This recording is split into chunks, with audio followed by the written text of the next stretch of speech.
नमस्कार दोस्तों, स्वागत है आपका मेरे चैनल कॉमिक्स लाइफ में। शुरू करते हैं मेजर बलवंत का एक रोमांचक उपन्यास कार में लाश पार्ट 3। पर्दे का टुकड़ा। प्रभात ब्रेड बटर का नाश्ता करके कॉफी पी रहा था कि फोन की घंटी बज उठी। हेलो, रिसीवर उठाकर वह माउथ पीस में बोला, प्रभात हियर। प्रभात साहब, मैं कपूर हूँ, जितेंद्र कपूर, दूसरी ओर से कहा गया। कहिए जितेंद्र साहब, कैसे फोन किया? कॉफी का घूंट भरते हुए प्रभात ने पूछा, क्या आप कुछ देर के लिए मेरे बंगले पर आ सकते हैं? कोई खास बात है क्या? प्रभात ने अपनी कलाई घड़ी पर निगाह डालते हुए पूछा। जी हाँ, बहुत खास। आराधना के कत्ल से संबंधित? जी हाँ। ओके, मैं आ रहा हूँ। थैंक यू मिस्टर प्रभात। दूसरी ओर से लाइन कट गई। प्रभात ने रिसीवर को क्रेडिट पर रखा और जल्दी जल्दी कॉफी पीने लगा। कॉफी समाप्त करके उसने मेज पर से मोटरसाइकिल की चाबी उठाई और फ्लैट से बाहर निकला।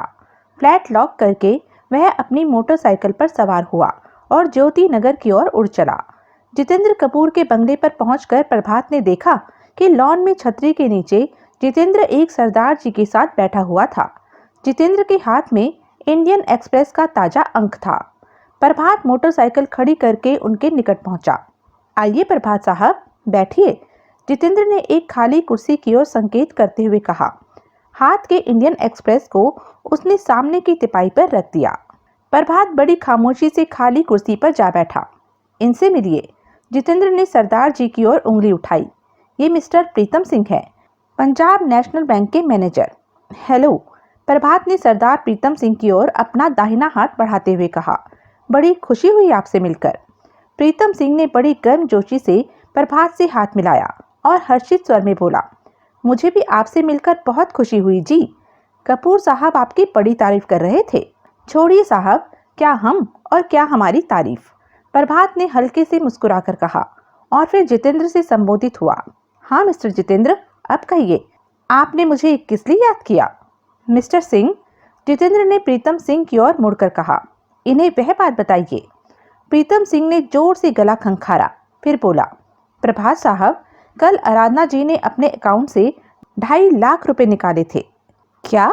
प्रभात चौंक पड़ा। 2.5 लाख रुपए? जी हाँ, 2.5 लाख रुपए। उनके अकाउंट में 2,56,000 रुपए जमा थे। कल वे बैंक आई और एक मुश्त 2.5 लाख रुपए निकाल ले गई। कमाल है, आराधना को एकाएक इतने ढेर सारे रुपयों की क्या जरूरत पड़ गई थी? प्रभात के स्वर में हैरानी थी।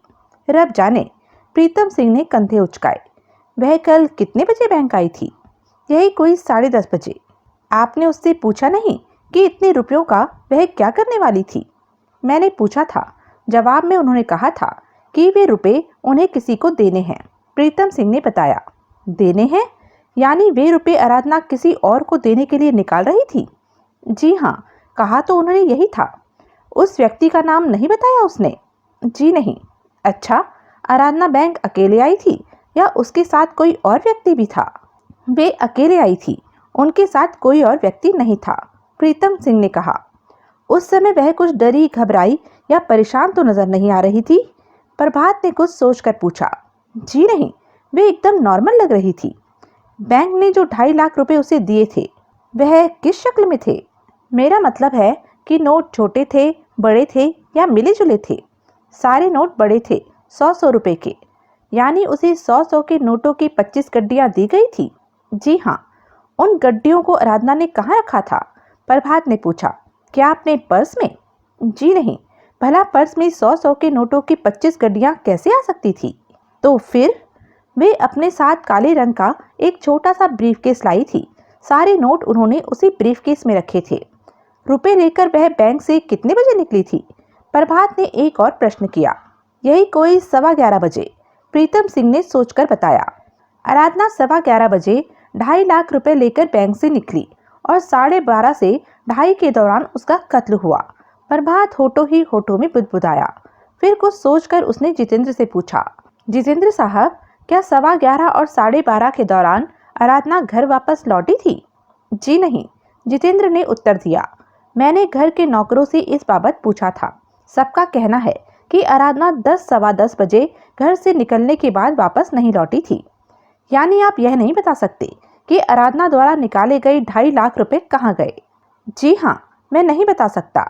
क्या आप यह भी नहीं बता सकते कि आराधना ने एक साथ 2.5 लाख रुपए किस लिए निकाले थे?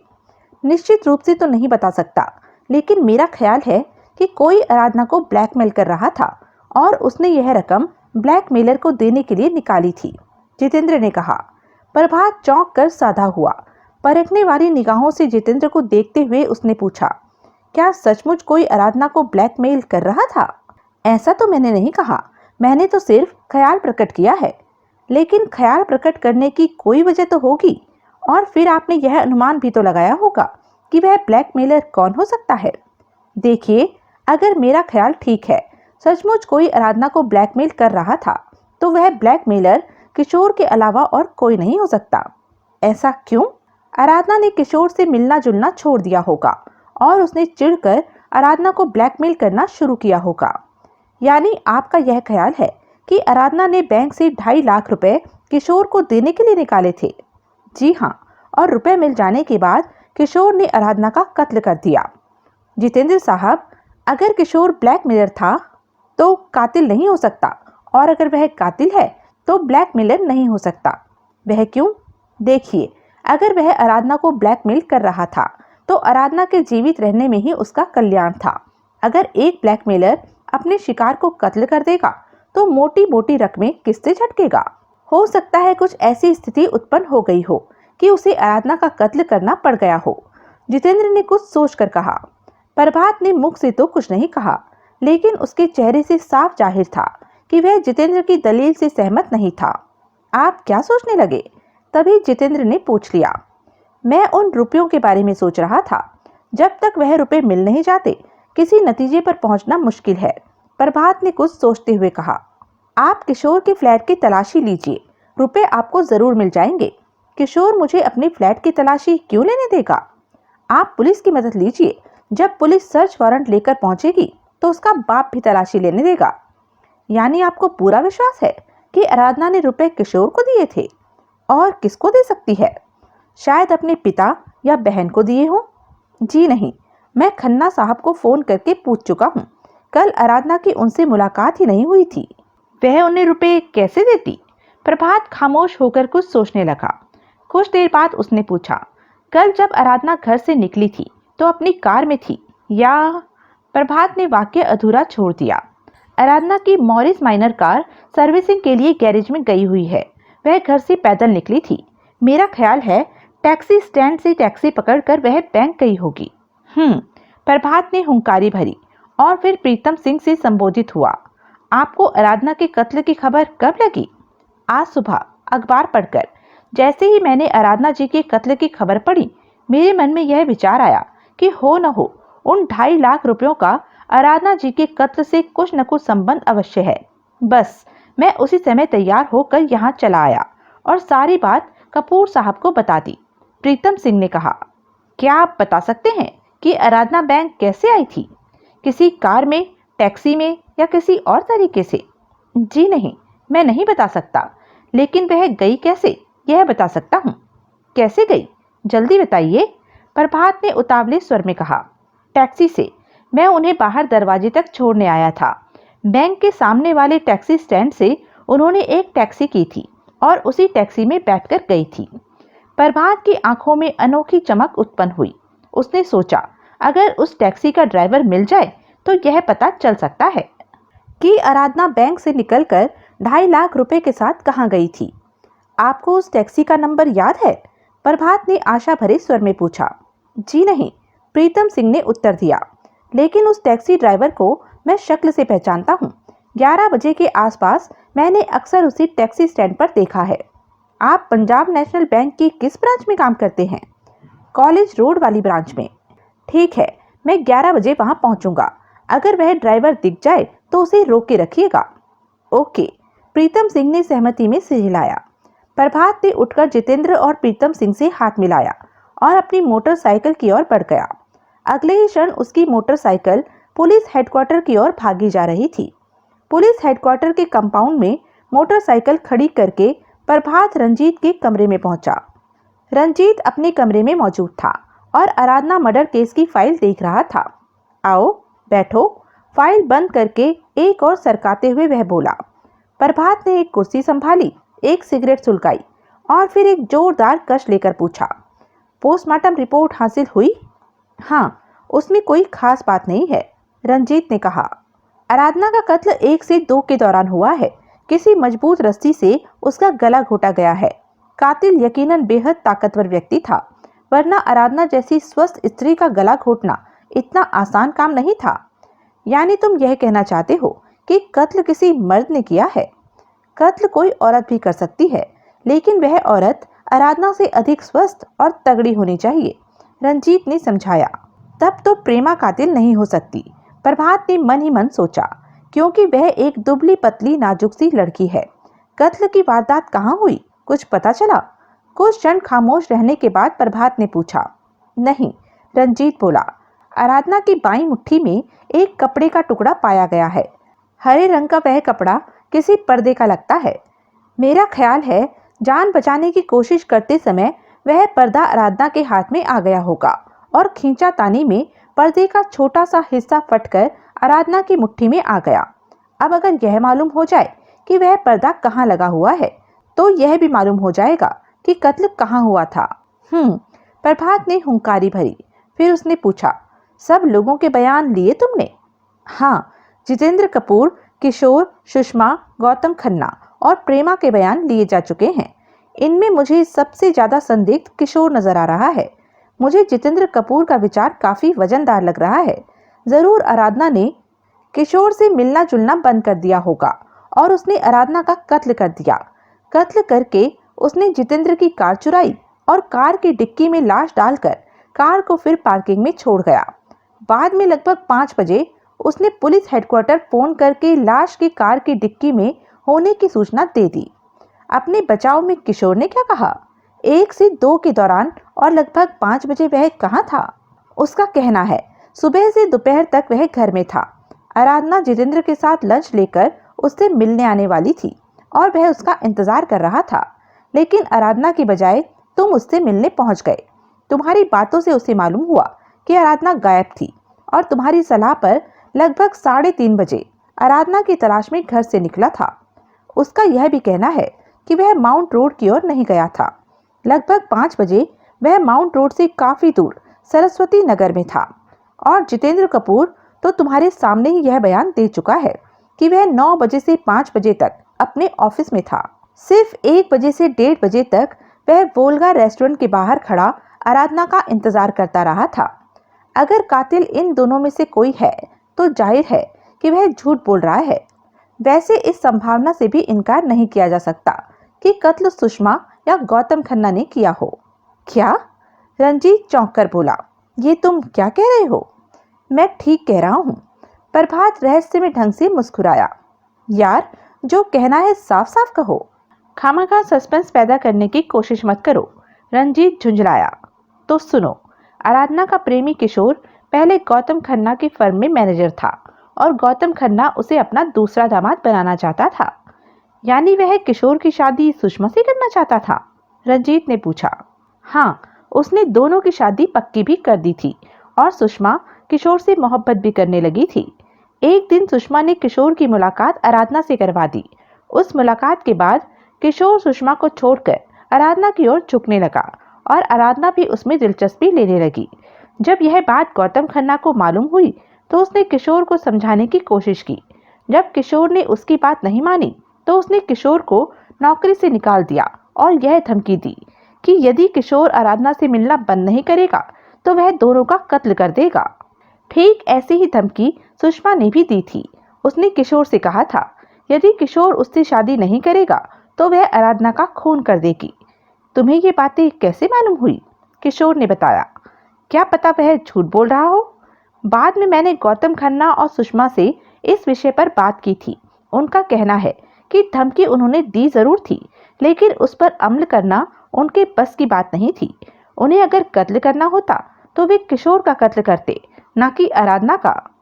यानी इस संभावना से इनकार नहीं किया जा सकता कि उन दोनों में से एक ने अपनी धमकी पूरी की हो। बिल्कुल इनकार नहीं किया जा सकता। यह भी संभव है कि उन दोनों बाप बेटी ने मिलकर आराधना का कत्ल किया हो। इतना कहकर प्रभात क्षण भर के लिए रुका, फिर बोला, अच्छा, यह बताओ, उन दोनों ने अपने बयान में क्या कहा?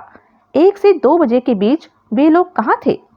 उन दोनों का कहना है कि वे कल दिन भर घर में थे, कहीं बाहर नहीं गए थे। आराधना के कत्ल की खबर पाकर वे शाम को जितेंद्र के घर गए थे। तो क्या कल गौतम खन्ना ऑफिस नहीं गया था? प्रभात ने पूछा। कल उसके फर्म की साप्ताहिक छुट्टी थी। ओह, प्रभात के मुंह से निकला। और कोई खास बात? रंजीत ने प्रभात को खामोश देखकर पूछा। हाँ, कल सुबह आराधना ने अपने बैंक अकाउंट से पूरे 2.5 लाख रुपए निकाले थे और वह सारा रुपया कहाँ गायब हो गया यह कोई नहीं जानता। क्या? रंजीत उछल पड़ा। हाँ, कहकर प्रभात ने प्रीतम सिंह से हुई बातचीत का ब्यौरा दे दिया। पूरी बात सुनकर रंजीत उत्तेजित स्वर में बोला, यह सब किशोर का किया धरा लगता है। पहले उसने आराधना को ब्लैकमेल करके उससे 2.5 लाख रुपए हासिल किए और फिर उसका कत्ल कर दिया। जितेंद्र का कहना है कि पुलिस को किशोर के फ्लैट की तलाशी लेनी चाहिए। क्या फायदा? वह इतना बेवकूफ नहीं होगा कि ब्लैकमेलिंग की रकम अपने पास रखे। अगर रुपए उसके पास हैं तो उसने उन रुपयों को किसी सुरक्षित स्थान पर छुपा दिया होगा। तभी प्रभात को कुछ याद आया। उसने पूछा, आराधना के नाम से जो पत्र मेरे पास आया था उस पर से उंगलियों के निशान उठाए गए या नहीं? हाँ, उस पत्र पर मेरे, तुम्हारे और एक अन्य व्यक्ति की उंगलियों के निशान पाए गए हैं, रंजीत ने बताया। और नोटों की गड्डी पर? उस पर कई लोगों की उंगलियों के निशान थे जो आपस में मिलकर नष्ट हो गए। यानी पत्र पर जिस तीसरे व्यक्ति की उंगलियों के निशान हैं वही हत्यारा है। होना तो वही चाहिए, क्योंकि यह बात निर्विवाद रूप से सिद्ध हो चुकी है कि वह पत्र आराधना के हाथ का लिखा नहीं है। यह नहीं पता चला कि पत्र किसने लिखा है? प्रभात ने पूछा। नहीं, अगर यह पता चल जाए तो हमारा काम काफी आसान न हो जाए, रंजीत बोला। प्रभात खामोश होकर यह सोचने लगा कि रंजीत को प्रेमा के बारे में बताए या नहीं। अंत में उसने यह फैसला किया कि वह प्रेमा के बारे में रंजीत को तभी बताएगा जब यह साबित होगा कि प्रेमा ने ही आराधना का कत्ल किया है। 2-4 और सवाल करके प्रभात उठा और रंजीत से हाथ मिलाकर बाहर निकल गया। सच या झूठ? पुलिस हेडक्वार्टर से निकलकर प्रभात किशोर से मिलने पहुंचा। किशोर घर पर ही था। बड़ी गर्मजोशी से प्रभात का स्वागत करते हुए उसने पूछा, कातिल का कुछ पता चला? अभी तक तो नहीं, प्रभात ने एक गुदगुदे सोफे पे धंसते हुए कहा। लेकिन बहुत जल्द वह जेल की सलाखों के पीछे होगा, इस बात का मुझे पूरा विश्वास है। यानी आपको कातिल के बारे में कुछ खास जानकारी मिल गई है? अजी, एक क्या, कई खास जानकारियां मिली हैं, प्रभात हाथ हिलाकर बोला। अच्छा, किशोर ने तनिक हैरानी से कहा। जी हाँ, अब अगर आपकी थोड़ी सी मदद मिल जाए तो मैं कातिल के खिलाफ एक नहीं कई सबूत एकत्र करने में सफल हो जाऊंगा। प्रभात साहब, आराधना का हत्यारा मेरा सबसे बड़ा दुश्मन है। उसे गिरफ्तार कराने के लिए मैं जान की बाजी तक लगा सकता हूँ। कहिए, मुझे क्या करना होगा? वही जो आपने कल किया था, यानी आपको मेरे सवालों के सही सही जवाब देने होंगे। मुझे कोई एतराज नहीं है, कीजिए सवाल, मैं सही सही जवाब दूंगा। यह सच है ना कि आराधना आपसे बेहद प्यार करती थी? प्रभात ने पहला प्रश्न किया। जी हाँ, यह सच है। वह मुझसे इतना प्यार करती थी कि मेरे लिए जरूरत पड़ने पर जान भी दे सकती थी। आप तो उसके जीवन के रहस्यों से अच्छी तरह परिचित होंगे। जी हाँ, खूब अच्छी तरह। वह अपनी कोई बात मुझसे छुपाती नहीं थी। पंजाब नेशनल बैंक की कॉलेज रोड पर स्थित शाखा में आराधना का अकाउंट है, आपको मालूम है? प्रभात ने पूछा। जी हाँ, मालूम है। आपको पता है उस अकाउंट में कितनी रकम जमा है? जी हाँ, पता है। उस अकाउंट में 2.5 लाख से भी अधिक रकम जमा है। जी नहीं, अब उस अकाउंट में सिर्फ 6,000 रुपए बचे हैं। प्रभात ने किशोर के चेहरे के भाव को पढ़ने की कोशिश करते हुए कहा। यह क्या कह रहे हैं आप? प्रभात को बड़ी हैरानी से देखते हुए किशोर बोला। अभी 3 दिन पहले ही तो आराधना ने मुझे पासबुक दिखाई थी। तब उस अकाउंट में 2,56,000 रुपए जमा थे, लेकिन अब उस अकाउंट में सिर्फ 6,000 रुपए हैं, क्योंकि कल सुबह आराधना ने उस अकाउंट से पूरे 2.5 लाख रुपए निकाले थे। 2.5 लाख रुपए निकाले थे? किस लिए? आखिर इतने ढेर सारे रुपयों की उसे एक साथ क्या जरूरत पड़ गई थी? किशोर एक ही सांस में ये सारे प्रश्न पूछ गया। इस सवाल का जवाब मुझसे बेहतर आप दे सकते हैं, प्रभात ने बड़ी गंभीरता से कहा। मैं कैसे दे सकता हूँ? किशोर हड़बड़ाकर बोला। क्योंकि आराधना आपसे जी जान से प्यार करती थी। वह अपनी कोई बात आपसे नहीं छुपाती थी और आप उसके जीवन के रहस्यों से खूब अच्छी तरह परिचित थे। उसने जरूर उन रुपयों के बारे में बताया होगा। कैसे बताती? आपका कहना है कि रुपए उसने कल बैंक से निकाले थे और यह तो मैं आपको बता ही चुका हूँ कि कल आराधना से मेरी मुलाकात नहीं हुई थी। अरे हाँ, यह बात तो मैं भूल ही गया था। आपने बताया तो था कि आपको आराधना के साथ लंच लेना था, लेकिन लगभग 10 बजे उसने आपको फोन करके कहा था कि वह नहीं आ सकेगी क्योंकि उसे जितेंद्र के साथ लंच लेना था। जी हाँ, और मैंने आपको यह भी बताया था कि उसने लंच के बाद आने की बात कही थी, लेकिन वह नहीं आई। आती भी कैसे? उसका कत्ल जो हो चुका था। इतना कहकर प्रभात क्षण भर के लिए रुका और फिर उसने पूछा, यानी आप यह नहीं बता सकते कि आराधना ने 2.5 लाख रुपए किस लिए निकाले थे? जी हाँ, मैं नहीं बता सकता। कुछ अनुमान लगाइए। आखिर इतनी बड़ी रकम निकालने का फैसला उसने एकाएक तो किया नहीं होगा। सॉरी, मैं कुछ अनुमान नहीं लगा सकता।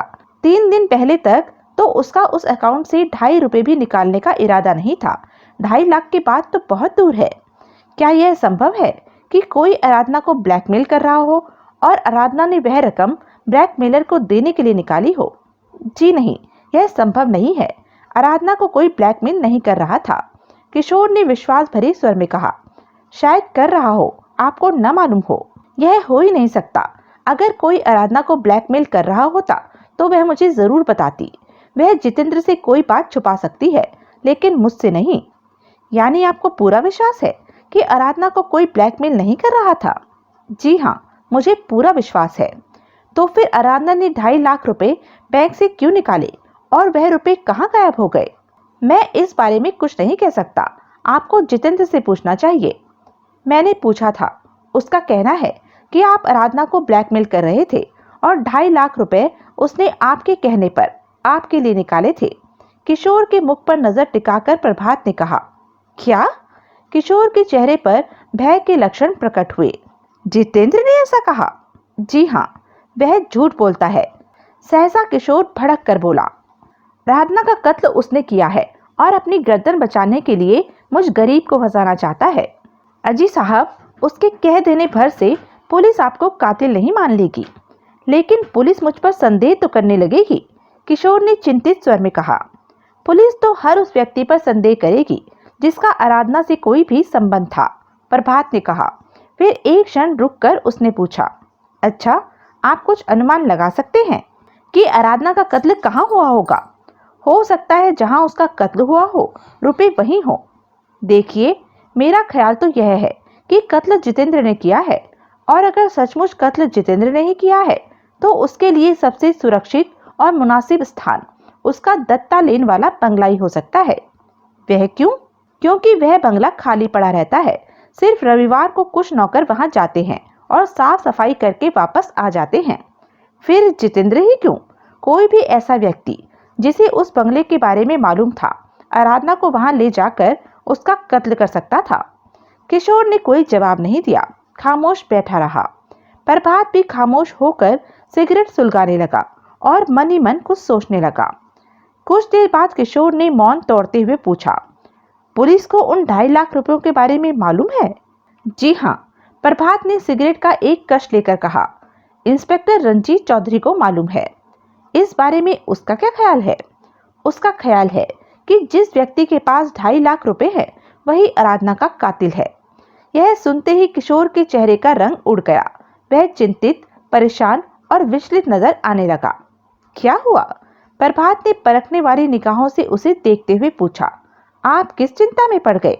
क्या सोचने लगे आप? मैं सोच रहा था, किशोर ने संभलने का प्रयत्न करते हुए कहा। क्या यह जरूरी है कि जिसके पास वह 2.5 लाख रुपए हो वही कातिल हो? जरूरी तो नहीं है, लेकिन इस संभावना से इनकार भी तो नहीं किया जा सकता। पर आप क्यों चिंता कर रहे हैं? आराधना ने वह रुपए आपको तो दिए नहीं। मैं कहाँ चिंता कर रहा हूँ? किशोर ने हड़बड़ाई स्वर में कहा। मैं तो यूं ही एक बात पूछ रहा था। जनाब, पूछने का काम मेरा है, आप तो बस जवाब दिए जाइए ताकि आराधना का हत्यारा जल्द से जल्द कानून की पकड़ में आ सके। किशोर एक गहरी सांस लेकर प्रभात की ओर देखने लगा। उसके चेहरे पर से चिंता के भाव मिटे नहीं थे।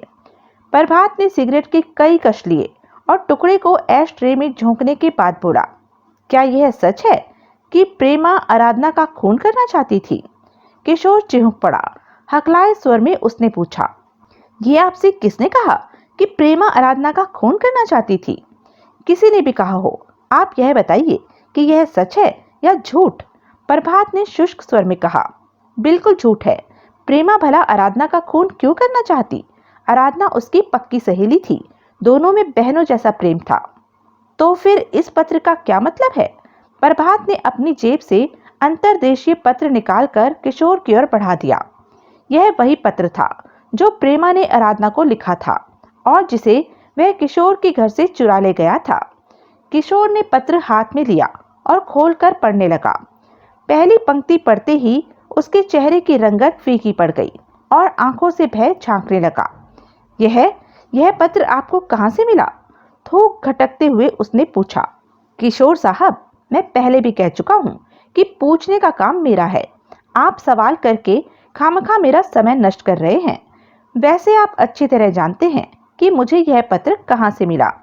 यानी आपने चोरी की? कभी कभी हमें कातिल तक पहुंचने के लिए ऐसे घटिया काम भी करने पड़ जाते हैं। लेकिन किशोर ने कुछ कहना चाहा। छोड़िए भी साहब, प्रभात ने उसे टोक दिया। इस विषय पर बहस करके क्या फायदा? आप यह बताइए कि प्रेमा ने आराधना को ऐसा पत्र क्यों लिखा? मुझे नहीं मालूम, किशोर ने रूखे स्वर में कहा कि प्रेमा ने आराधना को ऐसा पत्र क्यों लिखा। ऐसा कैसे हो सकता है? कल तक यह पत्र आपके पास था, इसका मतलब साफ है कि यह पत्र आराधना ने आपको दिया था। इससे मुझे इनकार नहीं है कि यह पत्र आराधना ही मेरे पास लेकर आई थी, लेकिन यह भी सच है कि इस पत्र में जो कुछ लिखा है उसका मतलब न तो आराधना समझ सकी थी और न मैं समझ सका था। पत्र से यह जाहिर होता है कि आराधना ने प्रेमा के साथ कोई ऐसी शरारत की थी जिसकी वजह से प्रेमा मां बनने वाली थी। क्या आराधना ने आपको बताया नहीं कि उसने ऐसा क्या किया था? उसने कुछ भी नहीं किया था। प्रेमा ने उसे झूठ मूठ बदनाम करने के लिए यह पत्र लिखा था। आराधना कोई मर्द तो थी नहीं कि प्रेमा की इज्जत लूट लेती। हो सकता है प्रेमा की इज्जत आराधना के किसी साथी ने लूटी हो और आराधना ने इस काम में अपनी साथी की मदद की हो। प्रभात ने खोजपूर्ण निगाहों से किशोर को देखते हुए कहा।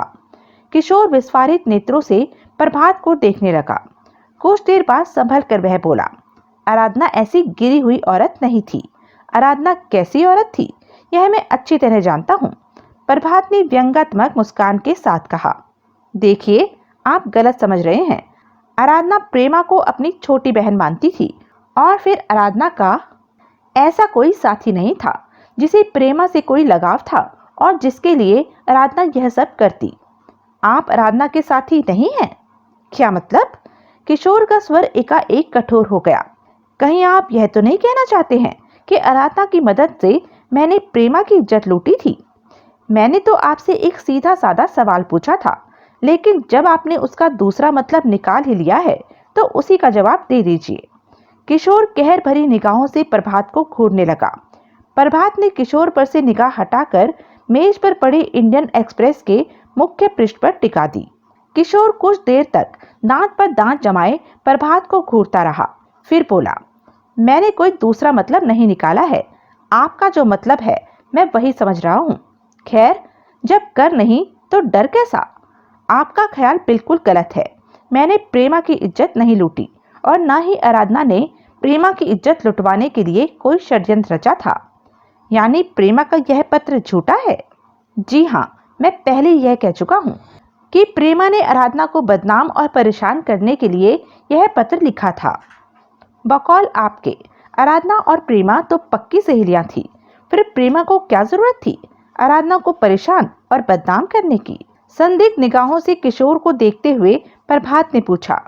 किशोर कुछ देर तक चेहरे पर अनिश्चय और दुविधा के भाव लिए बैठा रहा, फिर बोला, प्रभात साहब, मैं समझता हूँ अब आपसे कुछ छुपाना बेकार होगा।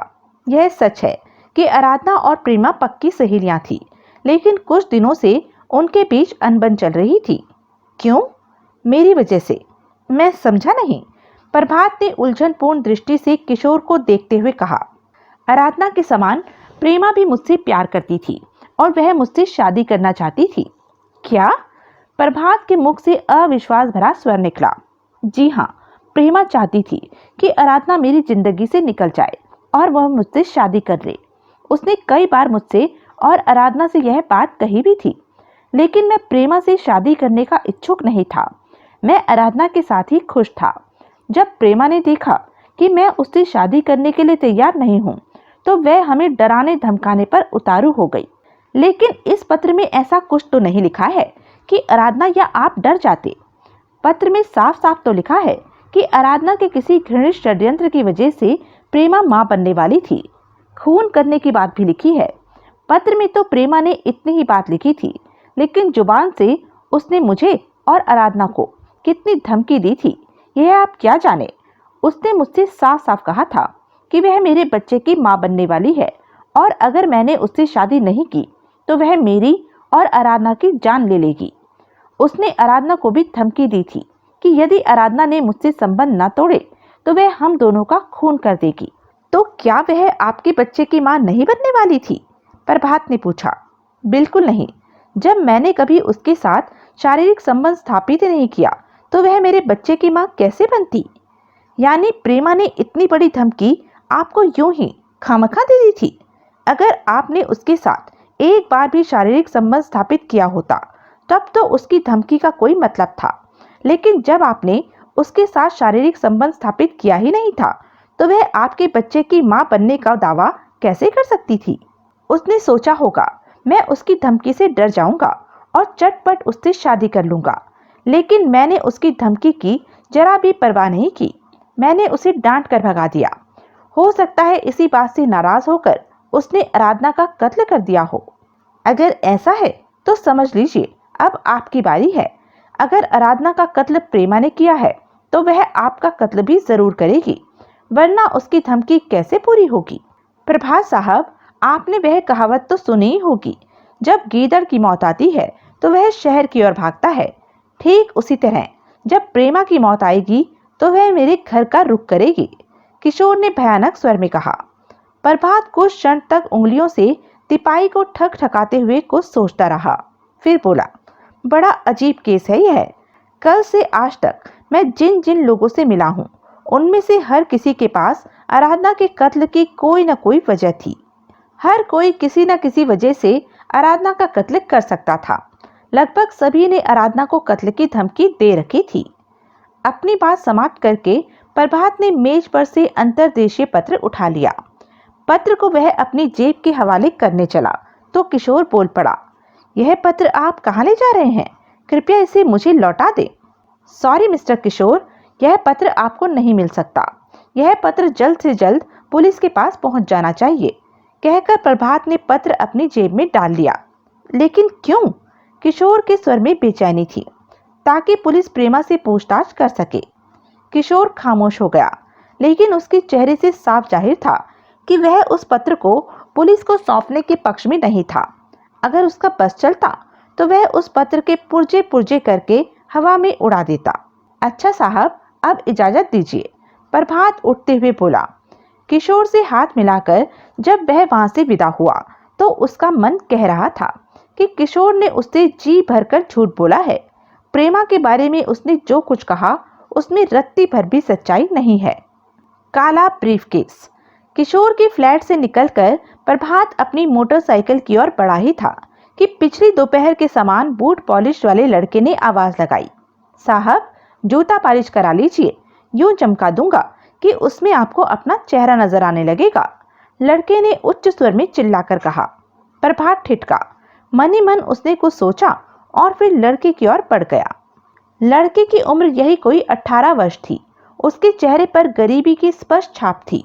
प्रभात ने अपना दाहिना पैर स्टैंड पर रख दिया और जेब से सिगरेट का पैकेट तथा लाइटर निकाला। लड़का जूते पर ब्रश फेरने लगा। क्या नाम है तुम्हारा? प्रभात ने एक सिगरेट सुलगाते हुए पूछा। साहब, किशन, लड़के ने पॉलिश की डिबिया खोलते हुए कहा। हमेशा यहीं बैठते हो? जी हाँ साहब, यह अपना परमानेंट अड्डा है, किशन ने जूते पर पॉलिश लगाते हुए कहा। कोई दूसरा यहाँ बैठने की हिम्मत नहीं कर सकता। कितना कमा लेते हो रोज? प्रभात ने सिगरेट फूंकते हुए पूछा। बस साहब, दिन भर में यही कोई 10-15 रुपए कमा लेता हूँ। अच्छा, एक बात बताओ, तुम उस फ्लैट में रहने वाले मिस्टर किशोर चावला को जानते हो? प्रभात ने किशोर के फ्लैट की ओर उंगली उठाकर पूछा। हाँ साहब, जानता हूँ, किशन ने फ्लैट की ओर देखने के बाद कहा। कैसे आदमी है वह? अच्छे आदमी है, लेकिन साहब आप उनके बारे में क्यों पूछ रहे हैं? भाई, बात यह है कि मैं अपनी बहन की शादी किशोर से करना चाहता हूँ। अब रिश्ता तय करने से पहले किशोर के चाल चलन के बारे में जानना तो जरूरी है ना? हाँ साहब, यह बात तो है। किशन ने सहमति में सिर हिलाया। लड़की देने से पहले लड़की वालों को पूरी तसल्ली कर लेनी चाहिए। अब देखिए ना, हमने ठीक से जांच पड़ताल नहीं की, सो अब पछता रहे हैं। क्या मतलब? मेरे बाप ने मेरी बहन के लिए एक लड़का देखा और बिना जांचे परखे बहन की शादी उससे कर दी। बाद में पता चला कि वह तो नंबर 1 का जुआरी है, अपनी सारी कमाई जुए में उड़ा देता है। प्रभात ने अफसोस प्रकट किया। सुनकर बड़ा दुख हुआ। किशन ने स्टैंड पर ठक ठक की। प्रभात ने दाहिना पांव स्टैंड पर से हटाया और बायां पांव रख दिया। किशन बाएं जूते पर पॉलिश करने लगा। प्रभात कुछ क्षण तक बड़ी खामोशी से सिगरेट फूंकता रहा। फिर टुकड़े को एक और उछाल कर बोला। क्या कहते हो मिस्टर किशन, कर दूं अपनी बहन का रिश्ता किशोर के साथ पक्का? साहब, प्रभात के जूते पर जोर जोर से ब्रश मारते हुए किशन बोला। मेरा ख्याल है किशोर साहब आपकी बहन से शादी नहीं करेंगे। क्यों भाई? मेरी बहन पढ़ी लिखी, सुशील और शरीफ लड़की है, फिर किशोर मेरी बहन से शादी क्यों नहीं करेगा? वह बात नहीं है साहब, असल बात यह है कि किशोर साहब का किसी और लड़की के साथ चक्कर चल रहा है।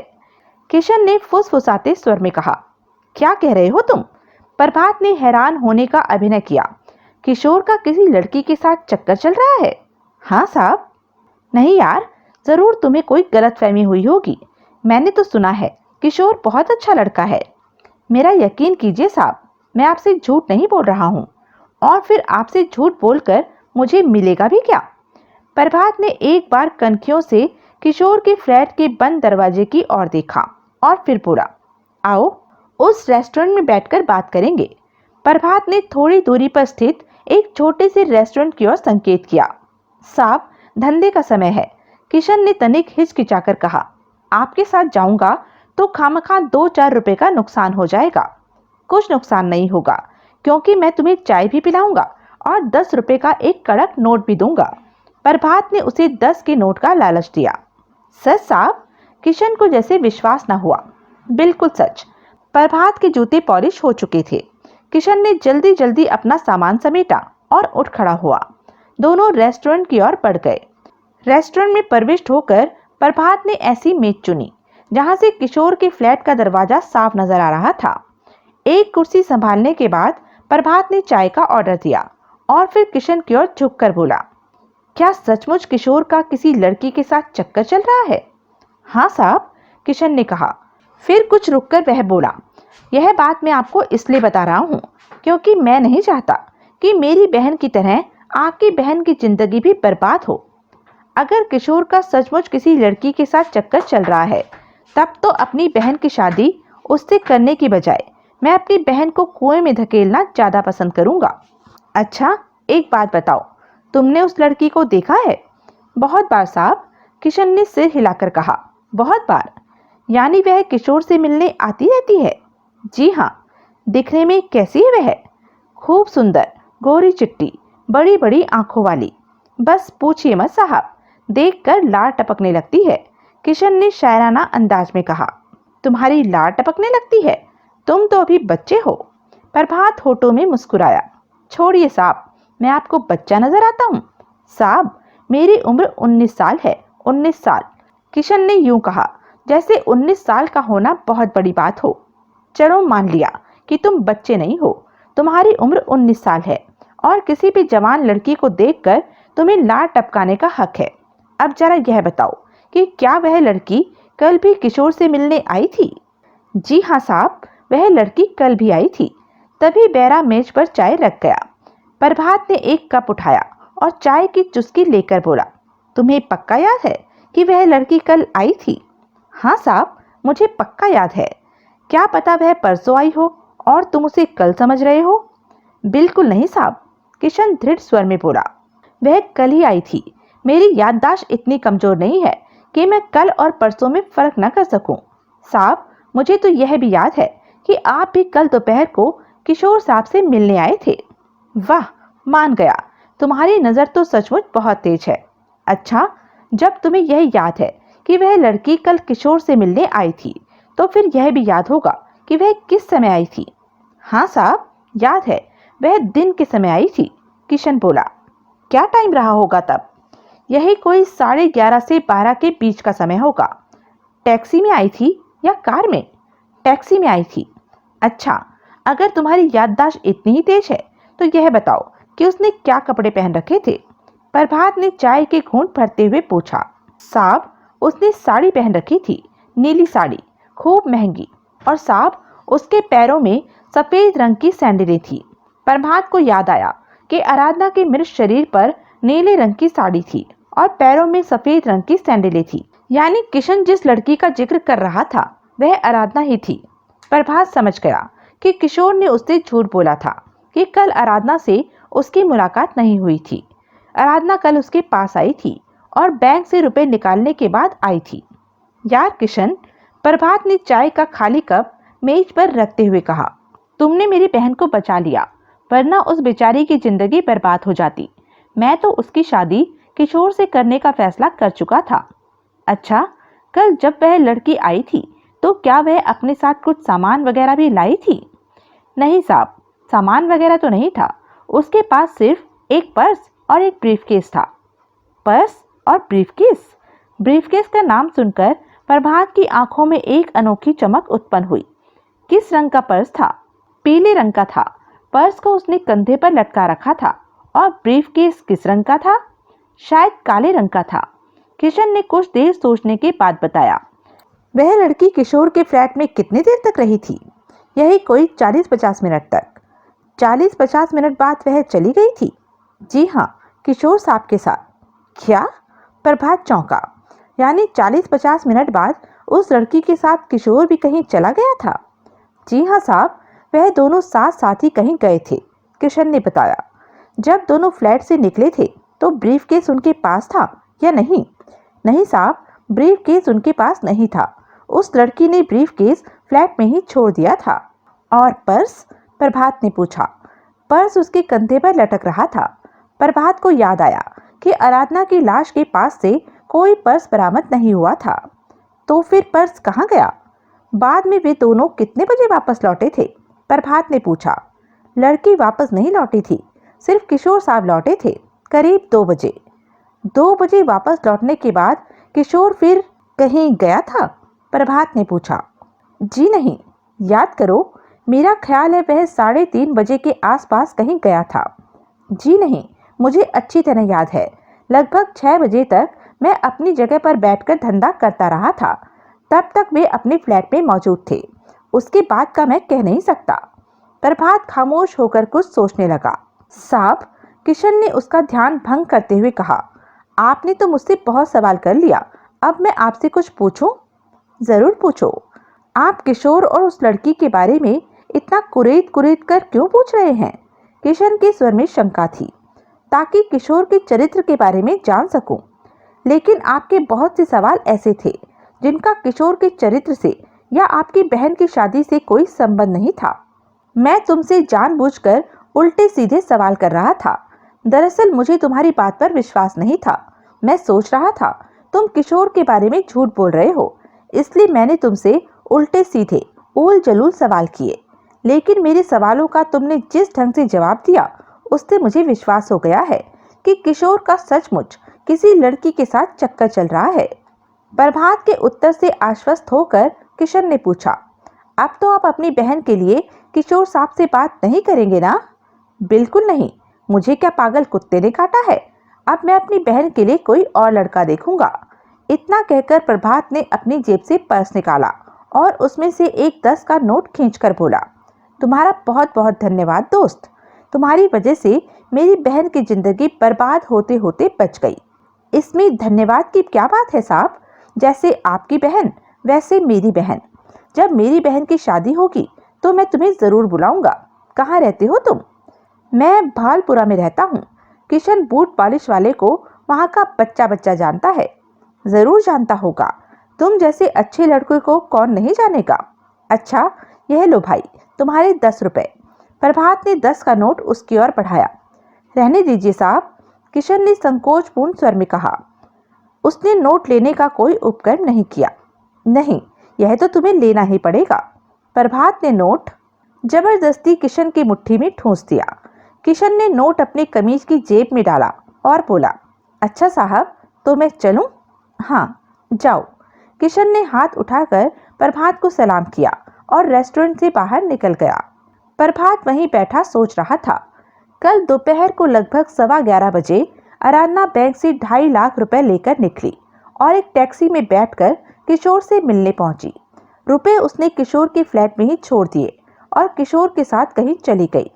उसके बाद किशोर लगभग 2 बजे फ्लैट वापस लौटा।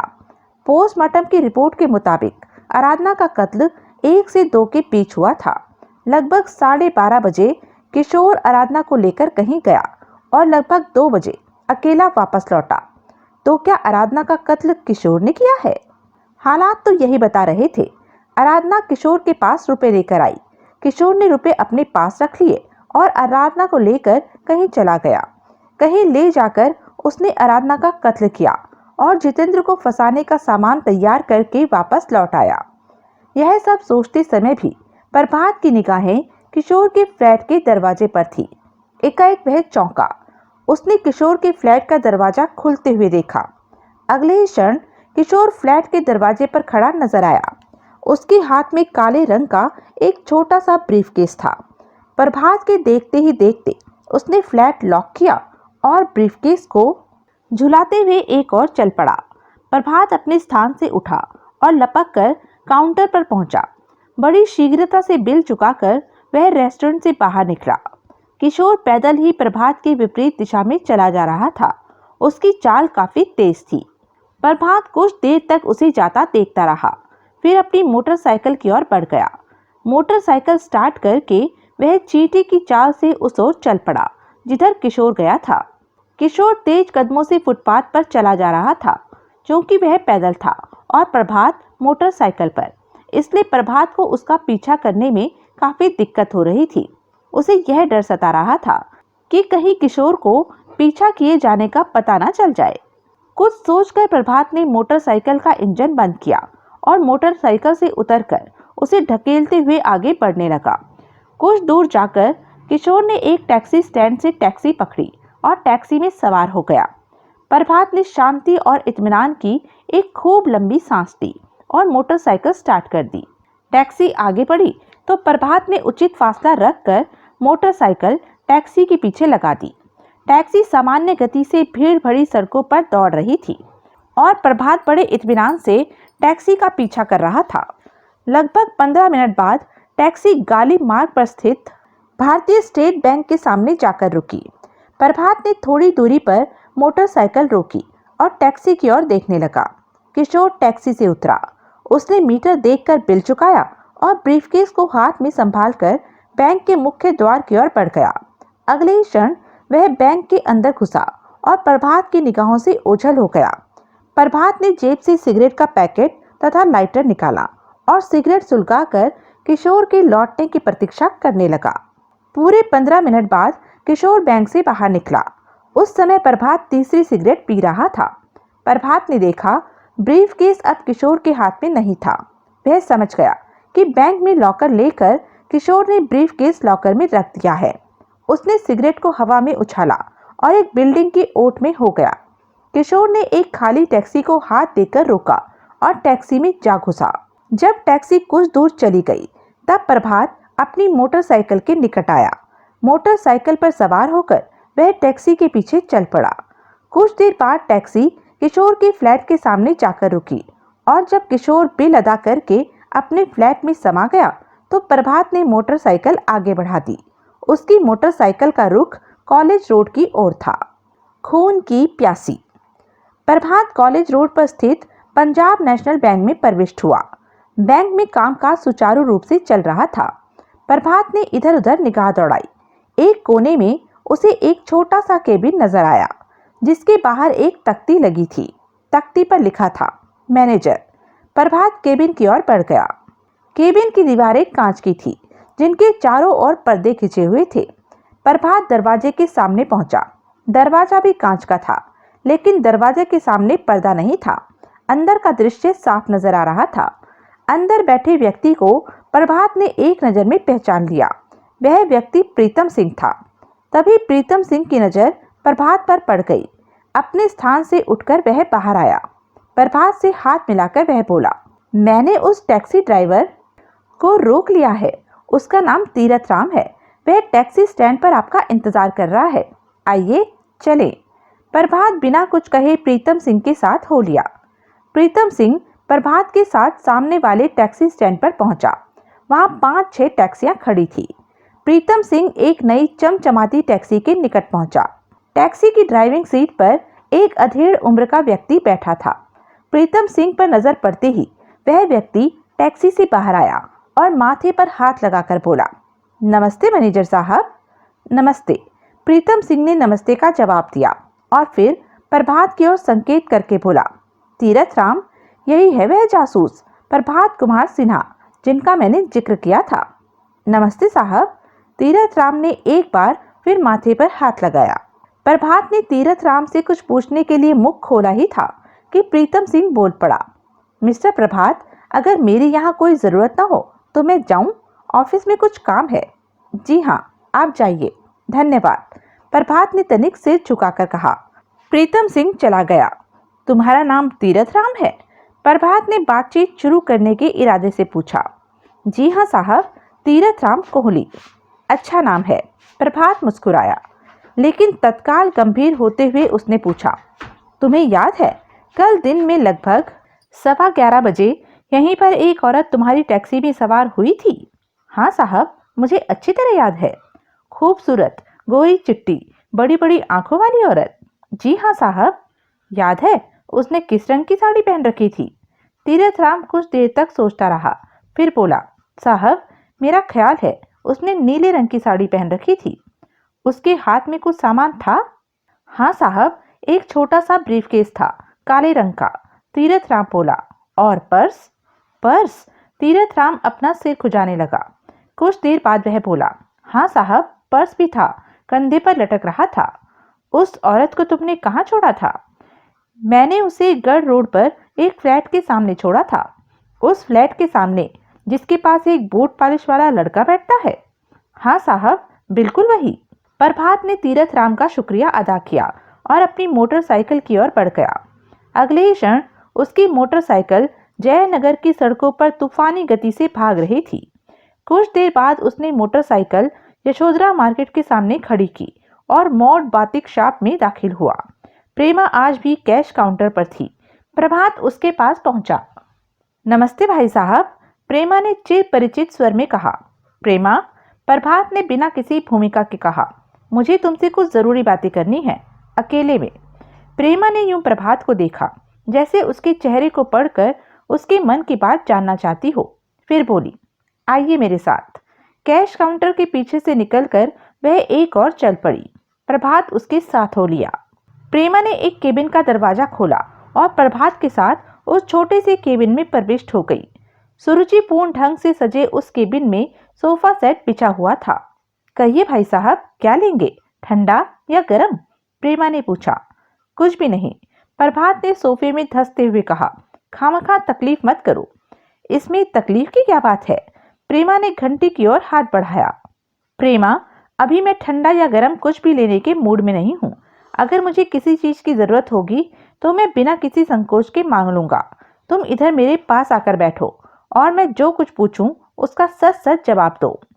प्रेमा प्रभात के निकट जा बैठी और प्रश्नात्मक निगाहों से उसे देखने लगी। तुम किशोर को कब से जानती हो? प्रभात ने पहला प्रश्न किया। यही कोई 4 महीने से, प्रेमा ने उत्तर दिया। सिर्फ? प्रेमा को परखने वाली निगाहों से देखते हुए प्रभात ने पूछा। जी हाँ। तुम लोगों की पहली मुलाकात कब और कैसे हुई थी? प्रभात ने पूछा। हमारी पहली मुलाकात राकेश भैया के जन्मदिन की पार्टी में हुई थी, यानी उस पार्टी में जिसमें मैं भी मौजूद था। जी हाँ, हमारी मुलाकात आराधना ने करवाई थी। उसके बाद फिर कभी तुम दोनों की मुलाकात हुई? जी हाँ, एक दो बार हुई थी। अकेले या आराधना की मौजूदगी में? अकेले मिलने का तो सवाल ही नहीं पैदा होता। मैं उससे जब भी मिली आराधना की मौजूदगी में मिली। एक मिनट, मुझे याद करने दीजिए। प्रेमा खामोश होकर कुछ सोचने लगी। कुछ देर बाद वह बोली, पार्टी के बाद मेरी उससे 2 बार मुलाकात हुई थी। एक बार आराधना उसे लेकर यहीं शॉप में आई थी और एक शाम हमारी मुलाकात बारनेट क्लब में हुई थी। बस, आज तक तुम्हारी किशोर से सिर्फ यही 3 मुलाकातें हुई है? जी हाँ, लेकिन बात क्या है भाई साहब, आप यह सब मुझसे क्यों पूछ रहे हैं? प्रेमा ने परेशान निगाहों से प्रभात को देखते हुए पूछा। किशोर का कहना है कि तुम उससे प्यार करती थी और उससे शादी करना चाहती थी। प्रभात ने शांत और गंभीर स्वर में कहा। क्या? एक क्षण के लिए प्रेमा अवाक रह गई, लेकिन अगले ही क्षण वह उत्तेजित हो उठी। वह कमीना झूठ बोलता है। मुझे उससे कोई प्यार नहीं था। मैं उस पर थूकना भी पसंद नहीं करती थी। शादी तो बहुत दूर की बात है। उसकी उसकी इतनी हिम्मत कैसे हुई मेरे बारे में ऐसी बात कहने की? I will kill that bastard. Prema, शांत हो जाओ। गुस्सा करने से क्या फायदा? प्रभात प्रेमा को समझाने लगा। मुझ पर भरोसा रखो। अगर उसने झूठ बोला है तो मैं उसकी वह गत बनाऊंगा कि वह जिंदगी भर याद रखेगा।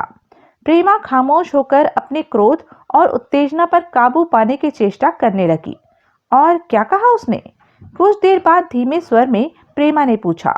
उसका कहना है कि तुम उससे शादी करना चाहती थी और यह भी चाहती थी कि वह आराधना से किनारा कर ले, लेकिन जब उसने आराधना को छोड़ना कबूल न किया तो तुमने उससे कहा कि तुम उसके बच्चे की मां बनने वाली हो और अगर उसने तुमसे शादी न की तो तुम आराधना का कत्ल कर दोगी। झूठ, सरासर झूठ। ना तो मैं उससे प्यार करती थी, ना मैं उससे शादी करना चाहती थी और न ही मैंने उससे ऐसी कोई बात कही थी। इतना कहकर प्रेमा कुछ क्षणों के लिए खामोश हुई और बोली, भाई साहब, आराधना का कत्ल जरूर किशोर ने किया है और कत्ल का इल्जाम मुझ पर थोपने के इरादे से वह ऐसी बकवास कर रहा है। प्रभात बड़ी गंभीरता से कुछ सोचने लगा। उसके माथे पर लकीरें खिंच गई थी। और भाई साहब, अब तो मुझे इस बात का पूरा विश्वास हो गया है कि मुझे खराब करने वाला किशोर ही था। अब मैं उसे नहीं छोड़ूंगी। मैं उसका खून करके ही रहूंगी। प्रेमा का चेहरा आवेश से तमतमा गया और आंखें हिंसक हो उठी। प्रेमा, क्या तुम चाहती हो कि तुम्हारे साथ जो कुछ बीती थी वह राकेश और माँ को पता चले? नहीं, मैं ऐसा नहीं चाहती। प्रेमा दबे स्वर में बोली। तो फिर किशोर के कत्ल का ख्याल अपने दिल से निकाल दो। उसका कत्ल करके तुम्हें जिल्लत और रुसवाई के सिवा और कुछ हासिल नहीं होगा। और फिर अभी इस बात का फैसला कहाँ हुआ है कि तुम्हें खराब करने वाला किशोर ही था? लेकिन प्रेमा ने कुछ कहना चाहा। प्रेमा, मैं तुम्हारे मन की बात समझता हूँ, लेकिन इस समय शांति और धैर्य से काम लेने में ही तुम्हारी भलाई है। याद रखो, अगर जोश या क्रोध में आकर तुम कोई गलत कदम उठा बैठोगी तो उसका खामियाजा तुम्हारे साथ राकेश और माँ को भी भुगतना पड़ेगा। प्रेमा कुछ देर तक गंभीर मुद्रा बनाए बैठी रही, फिर बोली, ठीक है, आपकी राय लिए बगैर मैं कोई कदम नहीं उठाऊंगी, न सही न गलत। That's like a good girl. Prabhat ने उठकर प्रेमा की पीठ थपथपाई और केबिन से बाहर निकल गया। चश्मदीद गवाह। किशोर के फ्लैट के सामने प्रभात ने मोटरसाइकिल खड़ी की, किशन की ओर देखकर मुस्कुराया और फिर तेज कदमों से चलकर फ्लैट के दरवाजे पर पहुंचा। कॉल बेल के पुश पर उसने उंगली रखी और तब तक नहीं हटाई जब तक कि द्वार न खुल गया। द्वार खोलने वाला किशोर था। उसके चेहरे पर झुंझलाहट और क्रोध के भाव थे। जब उसकी नजर प्रभात पर पड़ी तो क्रोध और झुंझलाहट को दबाने की कोशिश करते हुए वह बोला, आप फिर आ गए? जी हाँ, प्रभात ने शांत स्वर में कहा, और इस बार मैं आपके छक्के छुड़ाने के इरादे से आया हूँ। आपकी हालत पतली करने के इरादे से आया हूँ। क्या मतलब? मैं समझा नहीं। उलझनपूर्ण दृष्टि से प्रभात को देखते हुए किशोर बोला, सब समझाऊंगा, लेकिन आराम से बैठकर। किशोर कुछ क्षण तक चेहरे पर हिचकिचाहट के भाव लिए खड़ा रहा, फिर बड़ी अनिच्छा से एक और हट गया। प्रभात फ्लैट में प्रविष्ट हुआ और बड़े इत्मीनान से एक सोफे पर जा बैठा। टांग पर टांग चढ़ाकर उसने एक सिगरेट सुलगाई और लगातार कई कश लेने के बाद बोला, किशोर साहब, कब तक खड़े रहिएगा? दरवाजा बंद कीजिए और यहाँ आकर बैठ जाइए। किशोर ने दरवाजा बंद किया और प्रभात के सामने जा बैठा। उसके चेहरे पर चिंता की रेखाएं खिंची हुई थी। वह कुछ शंकित भी नजर आ रहा था। प्रभात ने जल्दी जल्दी सिगरेट समाप्त की और टुकड़े को ऐश ट्रे के हवाले करने के बाद बोला, मिस्टर किशोर, मैं आपसे कुछ ऐसे सवाल करने जा रहा हूँ जो मैं पहले भी कर चुका हूँ। पिछली बार आपने उन सवालों के झूठे जवाब दिए थे, लेकिन मुझे आशा है कि इस बार आप झूठ नहीं बोलेंगे। प्रभात साहब, किशोर बेहद मीठे स्वर में बोला, जरूर आपको कोई गलतफहमी हो गई है। मैंने आपसे कोई झूठ नहीं बोला। मैंने आपके किसी सवाल का झूठा जवाब नहीं दिया। मुझे कोई गलतफहमी नहीं हुई है। यह एक सच्चाई है कि आपने मुझसे जी भरकर झूठ बोला था और अब भी अगर आप अपने झूठ पर अड़े रहे तो यकीन कीजिए गहरी मुसीबत में फंस जाएंगे। पुलिस यहाँ आएगी और आपको आराधना के कत्ल के इल्जाम में गिरफ्तार करके ले जाएगी। किशोर के चेहरे पर हवाइयां उड़ने लगी। उसके मुख से बोल न फूटा। तो मैं प्रश्न करूं? प्रभात ने पूछा। जी हाँ, कीजिए, किशोर ने सूखे होठों पर जुबान फिराते हुए कहा। क्या आराधना कल सचमुच यहाँ नहीं आई थी? जी हाँ, वह सचमुच यहाँ नहीं आई थी। यकीन कीजिए, कल मेरी उससे मुलाकात नहीं हुई। आप झूठ बोल रहे हैं। कल आपकी आराधना से मुलाकात हुई थी। वह 11:30 से 12 के दौरान यहाँ आई थी और 40-50 मिनट तक आपके इस फ्लैट में रही थी। यह झूठ है। किशोर के मुख से थरथराया स्वर निकला। चलिए छोड़िए, अब दूसरा सवाल करता हूँ। कल दोपहर 1 से 2 के दौरान आप कहाँ थे? मैं यहीं था, इसी फ्लैट में। यह भी झूठ। आपने लगभग 12:30 बजे आराधना के साथ फ्लैट छोड़ दिया था और लगभग 2 बजे अकेले वापस लौटे थे। किशोर विस्फारित नेत्रों से प्रभात को देखने लगा। उसके चेहरे पर भय और बदहवासी के भाव आ गए। किशोर साहब, आप तो 2 ही सवाल में ठंडे हो गए। भगवान जाने तीसरे सवाल के बाद आपकी क्या दशा होगी। खैर, तीसरे सवाल का जवाब भी दे दीजिए। आराधना ने बैंक से जो 2.5 लाख रुपए निकाले थे, क्या वह आपके पास हैं? जी नहीं, बिल्कुल नहीं। मेरे पास कैसे हो सकते हैं? कल आपने कहा था कि आप लगभग 3:30 बजे आराधना की तलाश में फ्लैट से निकल गए थे। क्या यह सच है? जी हाँ, 100% सच है। किशोर साहब, लगता है आपने सच न बोलने की कसम खा रखी है।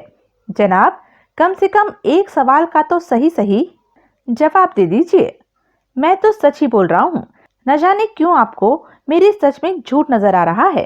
किशोर ने एक ठंडी सांस भरकर कहा, आप सच नहीं बोल रहे हैं। वह 2.5 लाख रुपए आपके ही पास हैं और मैं अच्छी तरह जानता हूँ कि आपने वे रुपए कहाँ रख छोड़े हैं। भगवान जाने आप क्या ऊल जलूल बक रहे हैं। मेरी तो कुछ समझ में नहीं आ रहा है। अगर आप अपनी बात साफ साफ कहें तो बेहतर हो। प्रभात को शंकित निगाहों से देखते हुए किशोर ने कहा, ठीक है, अगर आप साफ साफ ही सुनना चाहते हैं तो सुनिए। कल दिन में 11:15 बजे आराधना 2.5 लाख रुपयों के साथ पंजाब नेशनल बैंक से निकली। वे रुपए काले रंग के एक छोटे से ब्रीफकेस में थे। बैंक से बाहर निकलकर वह तीरथ राम नाम के एक टैक्सी ड्राइवर की टैक्सी में सवार हुई। तीरथ राम ने उसे आपके फ्लैट के सामने छोड़ा। उसे आपके फ्लैट में घुसते हुए किशन नाम के एक लड़के ने देखा, जो आपके फ्लैट के पास बैठकर बूट पॉलिश करता है। किशन के कथनानुसार आराधना आपके फ्लैट में 40-50 मिनट तक रही थी और उसके बाद आप दोनों फ्लैट से निकलकर कहीं चले गए थे। उस समय रुपयों वाला ब्रीफकेस आप दोनों में से किसी के पास नहीं था, यानी आराधना ने ब्रीफकेस आपके फ्लैट में ही छोड़ दिया था। उसके बाद लगभग 2 बजे आप अकेले वापस लौटे। अब स्थिति यह है कि यदि वे दोनों चश्मदीद गवाह यानी तीरथ राम और किशन अपना बयान पुलिस को दे दें तो पुलिस आपको मर्डर सस्पेक्ट नंबर 1 समझने लगेगी। और मैं पुलिस को यह बता दूं कि 2.5 लाख रुपयों से भरा ब्रीफकेस आपने भारतीय स्टेट बैंक के लॉकर में रख छोड़ा है तो पुलिस आपको आराधना के कत्ल के इल्जाम में गिरफ्तार कर लेगी। किशोर का चेहरा राख के समान सफेद हो गया। ऐसा लग रहा था जैसे उसके चेहरे पर रक्त की एक बूंद भी न बची हो। अब क्या इरादा है मिस्टर किशोर चावला? प्रभात ने धमकी भरे स्वर में कहा। मेरे सवालों के सच सच जवाब देंगे या मैं इंस्पेक्टर रंजीत को फोन करूं? अब मैं झूठ नहीं बोलूंगा, किशोर ने भरे स्वर में कहा। पूछिए जो पूछना है।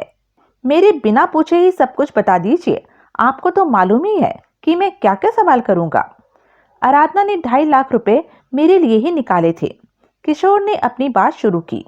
कुछ कंपनियों के शेयर खरीदने के लिए मैंने आराधना से 2.5-3 लाख रुपए मांगे थे। कल वह रुपए लेकर मेरे पास आई। 12:30 बजे तक वह साथ रही। 1 बजे उसे जितेंद्र के साथ लंच लेना था।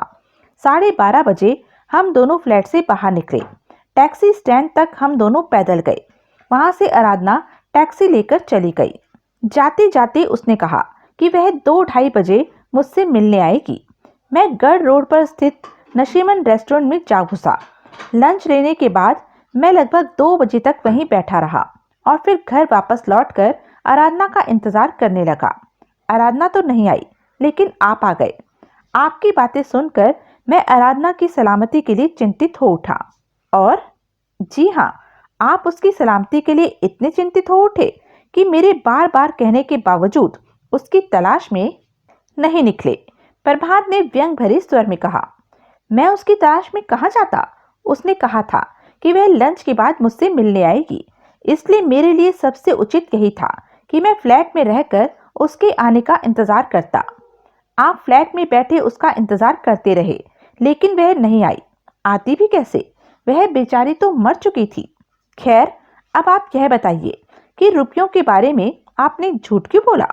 मैं डर गया था। डर गए थे? क्यों? जब आज सुबह आपने यह बताया कि पुलिस उस व्यक्ति को कातिल समझ रही है जिसके पास आराधना वाले 2.5 लाख रुपए हैं, तो मैं डरता ना तो और क्या करता। यह तो मैं साबित कर ही नहीं सकता था कि आराधना ने वे रुपए मुझे अपनी मर्जी से दिए थे। बस तब मुझे अपने बचाव की एक ही सूरत नजर आई कि मैं उन रुपयों को कहीं छुपा दूं, और आपने उन रुपयों को भारतीय स्टेट बैंक के एक लॉकर में छुपा दिया। जी हाँ। चलिए, इन बातों की सफाई तो आपने दे दी। अब जरा प्रेमा वाली बात पर आया जाए। प्रेमा वाली बात पर? किशोर ने सशंक स्वर में पूछा। उस मामले में भी तो आपने झूठ बोला है। जी, मैं? आप? किशोर इससे अधिक और कुछ न कह सका। और एक बात कान खोलकर सुन लीजिए, अगर मुझे जरा सा भी संदेह हुआ कि आप झूठ बोल रहे हैं, तो मैं रुपयों के बारे में पुलिस को बता दूंगा। प्रभात ने धमकी भरे स्वर में कहा। मैं झूठ नहीं बोलूंगा, किशोर ने धीमे स्वर में कहा। तो सबसे पहले यह बताइए कि प्रेमा आपसे मोहब्बत करती थी या नहीं? जी नहीं, किशोर ने कठिन स्वर में कहा। यानी आपकी यह बात झूठ थी कि वह आपसे मोहब्बत करती थी और आपसे शादी करना चाहती थी? जी हाँ। उसने आपको यह धमकी भी नहीं दी थी कि वह आपके बच्चे की मां बनने वाली थी, और अगर आप उससे शादी न करेंगे तो वह आपको और आराधना को खत्म कर देगी? जी हाँ, उसने ऐसी कोई धमकी नहीं दी थी। 14-15 दिन पहले प्रेमा ने अबॉर्शन कराया था। वह बच्चा किसका था? जी, वह बच्चा मेरा था, किशोर ने लड़खड़ाए स्वर में कहा। प्रभात का चेहरा तनकर पत्थर के समान कठोर हो गया। उसका जी चाहा कि मार मार कर किशोर के चेहरे को लहूलुहान कर दे।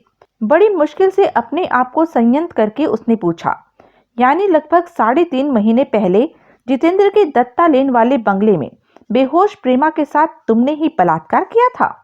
किशोर की नजरें शर्म और ग्लानि की वजह से झुक गई। लज्जित स्वर में वह बोला, प्रेमा जैसी भली और शरीफ लड़की के साथ वैसा कुछ करने का मेरा कोई इरादा नहीं था, लेकिन आराधना के मजबूर करने पर मुझे वह घृणित कार्य करना पड़ा। मजबूर करने पर? मैं समझा नहीं। आराधना जब कभी भी प्रेमा से मिलती थी, प्रेमा उसे शरीफ लड़की बनने का, सुधरने का उपदेश दिया करती थी। प्रेमा का उपदेश सुनकर आराधना सुधरती तो क्या, उल्टे वह प्रेमा से चिढ़ने लगी और उसे बिगाड़ने पर तुल गई। वह प्रेमा को खराब करने का मौका ढूंढने लगी। लगभग 4 महीने पहले राकेश मेहरा के बर्थडे पार्टी में आराधना मुझे अपने साथ ले गई। वहां मेरी प्रेमा से पहली मुलाकात हुई। मैंने यूं ही मजाक में आराधना से कहा कि प्रेमा बहुत खूबसूरत है, तो उसने मुझसे पूछा कि क्या मैं प्रेमा के साथ सोना पसंद करूंगा। मेरे इनकार करने पर आराधना मेरे पीछे पड़ गई। कहने लगी, मुझे प्रेमा के साथ सोना ही पड़ेगा, मुझे उसे खराब करना ही पड़ेगा। अगले 14-15 दिनों में उसने यह बात मुझसे 50 बार कही। उसने यहाँ तक कह दिया कि अगर मैं उसकी बात नहीं मानूंगा तो वह मुझसे संबंध तोड़ लेगी। यह सुनकर मैं डर गया, क्योंकि मेरा सारा खर्च तो उसी की बदौलत चलता था। मैंने उसकी बात मान ली। जिस दिन मैंने उसकी बात मानी, उसके अगले दिन उसने प्रेमा को दत्ता लेन वाले बंगले में बुलाया। प्रेमा की कॉफी में उसने बेहोशी का पाउडर मिला दिया। कॉफी पीते ही प्रेमा बेहोश हो गई और मैं बगल वाले कमरे से निकलकर वहां पहुंच गया। उसके बाद वाक्य अधूरा छोड़कर किशोर खामोश हो गया। कुछ क्षण बाद वह बोला, लेकिन यकीन कीजिए, उसमें मेरी कोई गलती नहीं थी। सारा दोष आराधना का था। अगर वह मुझे मजबूर न करती तो मैं प्रेमा के साथ इतना बड़ा अन्याय न करता। मुझे सचमुच उसके लिए दुख है। आपके दुख प्रकट करने से उसका कुछ भला होने से तो रहा। प्रभात नाराज स्वर में बोला, उसके साथ जो कुछ हुआ उसे लौटाए तो जा नहीं सकता। मिस्टर प्रभात, मैं अपने कुकृत्य पर बहुत शर्मिंदा हूँ। प्रेमा के साथ जो कुछ हुआ उसे लौटाए तो नहीं जा सकता, लेकिन फिर भी अगर मैं प्रेमा के लिए कुछ कर सका तो जरूर करूंगा। जैसे? अगर वह चाहेगी तो मैं उससे शादी कर लूंगा। एक शरीफ और नेक इंसान बनने की कोशिश करूंगा। मेरा ख्याल है वह आप जैसे आदमी से कतई शादी नहीं करना चाहेगी। कोई बात नहीं, मैं यह शहर छोड़कर कहीं और चला जाऊंगा और यह बात एकदम भूल जाऊंगा कि कभी प्रेमा नाम की कोई लड़की मेरे जीवन में आई थी और मैंने उसके साथ। तो मैं यकीन रखूं कि आप प्रेमा को ब्लैकमेल करने की या किसी अन्य तरीके से उसे नुकसान पहुंचाने की कोशिश नहीं करेंगे। जी हाँ, यकीन रखिए, मैं ऐसा कोई काम नहीं करूंगा जिससे प्रेमा की आने वाली जिंदगी पर कोई आंच आए। किशोर ने दृढ़ और गंभीर स्वर में कहा। थैंक यू, प्रभात ने शुष्क स्वर में कहा और उठ खड़ा हुआ। चलते चलते उसने पूछा, जितेंद्र के दत्ता लेन वाले बंगले का पूरा पता दे सकते हैं? जी हाँ, क्यों नहीं, नोट कीजिए, बंगला नंबर 12, तीसरी सड़क, दत्ता लेन। प्रभात ने पता नोट करने की कोई जरूरत महसूस नहीं की। मन ही मन पता दोहराकर वह वहां से विदा हो गया। तो यह थी अब तक की कहानी। आगे की कहानी जानने के लिए बने रहें मेरे साथ। और हाँ, मेरे चैनल को लाइक, शेयर और सब्सक्राइब करना ना भूलें। और कमेंट करके ज़रूर बताएं कि यह वीडियो आपको कैसा लगा। धन्यवाद।